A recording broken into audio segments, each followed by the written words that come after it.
Hey, what's up YouTube? Dan the Fix-It Man. Got another quick video here for you. This is a 2021 Mazda CX-9. I'm going to show you how to put the electronic parking brake into service mode so that you can change the rear brake pads and rotors.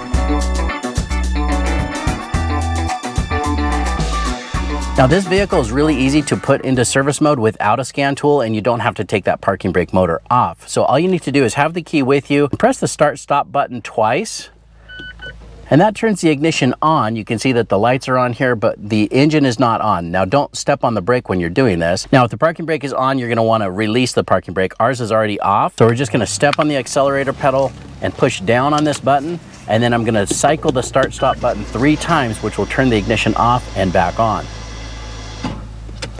Now you heard the parking brake motors winding in, and you can see over here on the dash, we do have our parking brake light on, and that lets us know that it is in service mode.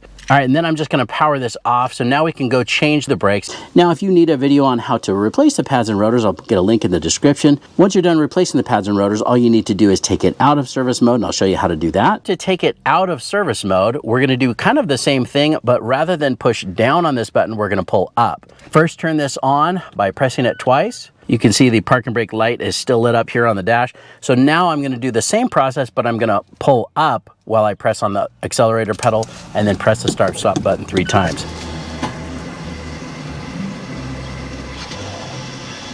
And there you heard the motors winding back out. And that's it. This is now adjusted exactly where it needs to be. You can see that that parking brake service mode is off. And that's how you put the electronic parking brake into service mode on a 2021 Mazda CX-9. Thanks so much for watching, and good luck.